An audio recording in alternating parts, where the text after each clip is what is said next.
আসসালামু আলাইকুম। আজকে আমি একটা অনেক সুন্দর কেক ডেকোরেশন করে দেখাবো। তো এই কেকটা ছিল হলুদ কালার রোজ দিয়ে।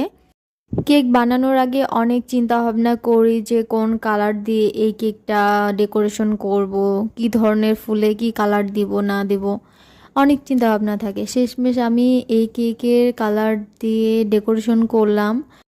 চিন্তা ভাবনা করলাম যে হলুদ কালার দিয়ে যদি ফ্লাওয়ার বানাই কীরকম হবে, তাই শেষমেশ বানিয়েই ফেললাম। প্রথমে হচ্ছে ওই পাশে সব একটা বড় গোলাপ আর সাইডে দুটো ছোট গোলাপ দিয়ে ডেকোরেশন করেছি, আপনারা দেখতেই পাচ্ছেন।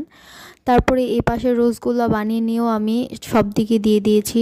তার আগে আমি ডালগুলো দিয়ে দিয়েছি, কারণ ডালগুলো ভিতরে থাকবে, ওগুলো সুন্দরভাবে করে দিয়েছি আগে থেকেই। তারপরে আমি পাতা দিয়ে দিয়েছি প্রত্যেকটা রোজের পাশে, আমি সুন্দরভাবে পাতাগুলো দিয়ে দিয়েছি।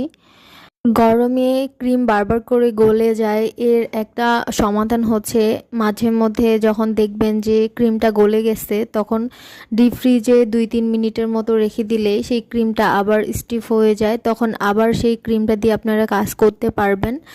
আমারও একই অবস্থা হয়েছে, এই কেক ডেকোরেশন করতে করতে দেখি ক্রিম গলে যাচ্ছে। পরে মিনিটের মতো ক্রিমটাকে ফ্রিজে রেখে গোলাপ তৈরি করে নিলাম। পরে যেইগুলো গোলাপ দিয়েছিলাম সেই গোলাপগুলোতে কয়েকটা পাতা দিয়ে দিলাম সুন্দরভাবে। এখানে আমি কোনো ধরনের নজল ইউজ করিনি, এখানে আমি পাইপিং ব্যাগটাকে পাতার শেপে কেটে নিয়েছি। এই হচ্ছে আমার কেকের ফাইনাল লুক। কেমন হয়েছে অবশ্যই কমেন্ট করে জানাবেন।